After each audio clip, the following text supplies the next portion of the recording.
আসসালামু আলাইকুম, কেমন আছেন সবাই? মুরগির মাংস রান্না করব আজকে নতুন ভাবে। এভাবে মুরগির মাংস রান্না করলে ব্রয়লার মুরগিও দেশি মুরগির মতো স্বাদ হয়।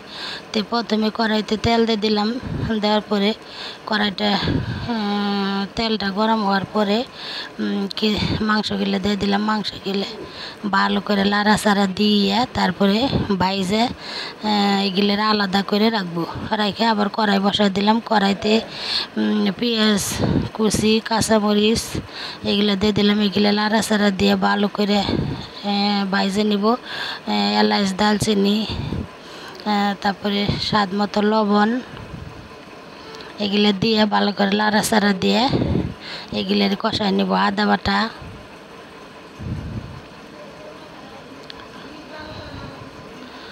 বাটা দিয়ে এগুলো ভালো করে কষাই নিব আমি। তো মশলা যত কষান যাব মাংস তত স্বাদ বাড়বো। তে এখন আমি আদাগুলো কষানো হয়ে গেছে। এখন স্বাদ মতো পরিমাণ মতো লবণ, মরিচের ফাঁকি, হলুদের ফাঁকি, জিরা ফাঁকি, ধনে ফাঁকি সব ধরনের মশলা আস্তে আস্তে দিয়ে দেব।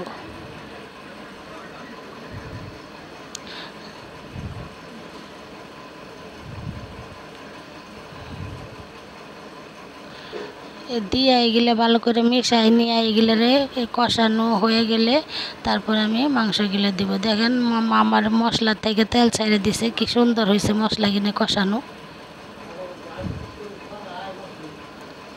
যে অনেক সুন্দর হয়েছে, মনে হয় এগুলার মরিচ কষানো দিয়ে ভাত খাওয়া যাবে, এরকম সুন্দর হয়েছে। তারপর আমি কয়টা আগে আলু ভাইজা রাখছিলাম, আলুগুলো দিয়ে দিলাম। আলুগুলোর একটু কষায় তারপর মাংসগুলো দেবো। আলু মাংস একসাথে দিয়ে কষাই নেব। আলু মাংস আমি একসাথে ভেজে আলাদা করে রাখছিলাম, এগুলোরে ভালো করে কষাই নেব।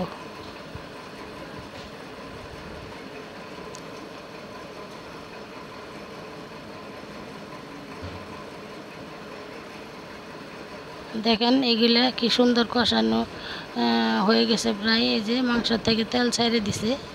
তে আমার ভিডিওটা কে কোথায় থেকে দেখছেন? এই যে এখন আমি মাংসতে পরিমাণ মতো ঝোল দিয়ে দিব। আমার ভিডিওটা কে কোথায় থেকে দেখছেন যদি ভালো লাগে লাইক, কমেন্ট, শেয়ার দিয়ে পাশে থাকবেন। আর ভিডিওটা পুরাটাই দেখবেন, আপনাদের কাছে অনুরোধ রইল। আল্লাহ হাফেজ, ভালো থাকবেন সবাই। আল্লাহ হাফেজ।